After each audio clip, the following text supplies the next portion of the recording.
ده يستطرد سيه والله من غرة إلى الناس الصباح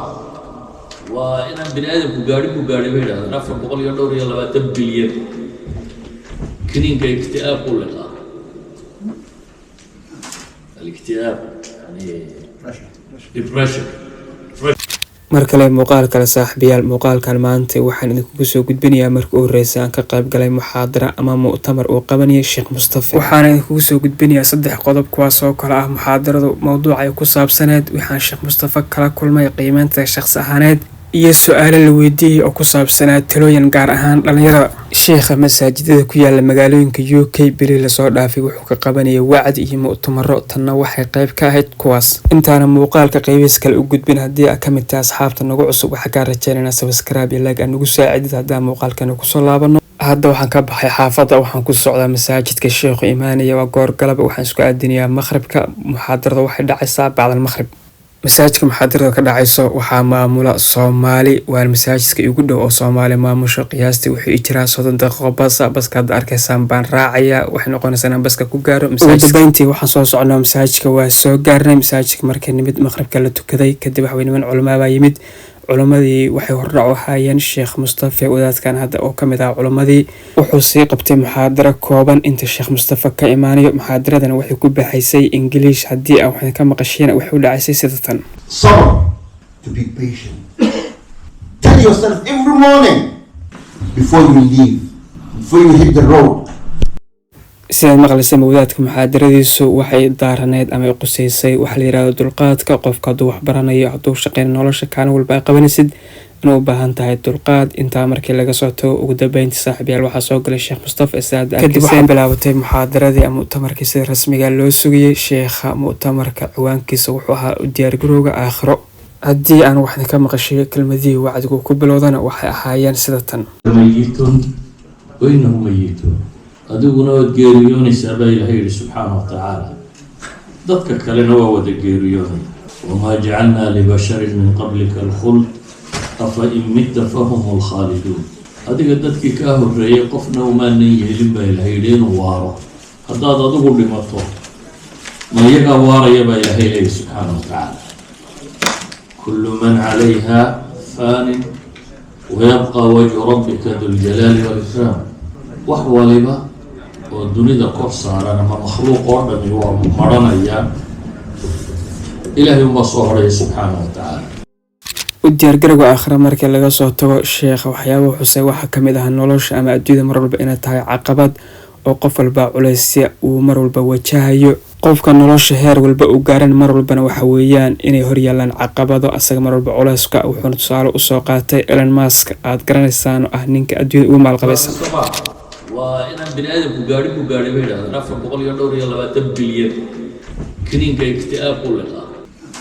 الاكتئاب يعني depression بوقبا أو سنوات يود بيورد بوقبا هنتي دي الدنيا وقوم بقيت السجاها استا هذا أنا السجاها غبار depression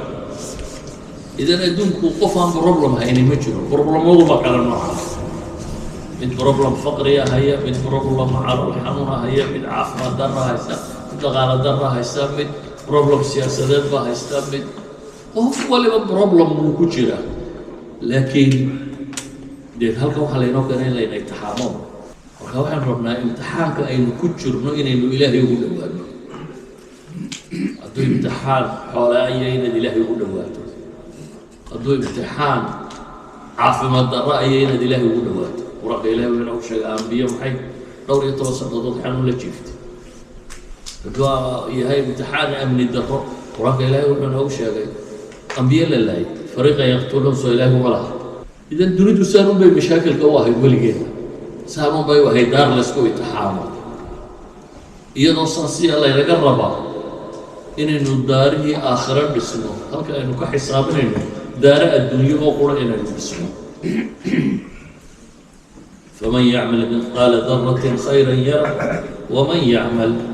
مثقال ذرة شرا يرى كمان كما كانت سيحاني سبب الحساب ما أنت محا عمل الدنيا هيا طواتي محا عمل آخرة هيا طواتي هلا هي بيتين بدل شنطة صلاة ما يرين وكلام بكسوه إنه آخر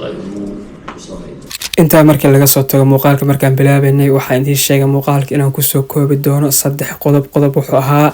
muxaadarada ciwaankeedu wuxuu ku saabsan yahay waa asal soo aragnay. qodobka labaadna waa qiimeynta shakhsiyadeed Sheekh Mustafa gaar ahaan dhankiisa soo gudbinta waxaa dareemaysaa inuu xirfad sare u leeyahay. sidoo kale waxa weeyaan mawaadiicdii hadalku u nidaamsan yihiin waana kelmaduhu uu isticmaalayna waa kuwa miisaaman si fududna kuu soo gaari kara ama u gaari kara markuu qofku dhegeysta u yahay. waxaa intaa dheer mawduuca marka uu ka hadlayo waxaa ka dareemaysaa inuu usoo diyaar garoobay aqoon qoto dheerna u leeyahay wuxuuna usoo koobiyaa si macno leh. qodobka labaad haddaasaa kaga soo tagna oo ahayd qiimeynteeda iyo wixii aan kala kulmay iyo wixii aan ka sheegi karay. ka saddexaad waxaa ahayd in Sheekh Mustafa la weydiiyey talada ugu habboon oo qof dhalinyara maanta jooga la siin karo. intaana talada idiin soo gudbay saaxiibayaal waxaan ka codsanay mar haddii halkaan soo gaadhin muuqaalka inaad like saartaan. sidoo kale haddii aad ka mid tahay asxaabta nagu cusubna aad subscribe tiraadid. haddii inta aan kasii gudbo waana tan taladii Sheekh Mustafa u soo jeediyey qof dhalinyara oo maanta jooga waxaa macnaha loo soo jeedin lahaa. والله من أول كوكو وإلهنا كعب صلاة وكان لنا إلهنا كعب صلاة وحويا هداد الدنيا دون السنة إلهي بحية هداد آخرة دون السنة إلهي بحية مدنا الوقومات دورها هداد قف مسلمتها إلهي عردي إلهي بوحول وإن لنا للآخرة والأولى طهرة يتطبب عنك علي ما أنت بدل دليلنا الصلاة صلاتنا حق إلهي وتكون حكسنا حق كلا كدور حكسنا إلهي كدور إذا وحين لنا أدون هداد ربطي آخرها هداد ربط هو السجا هي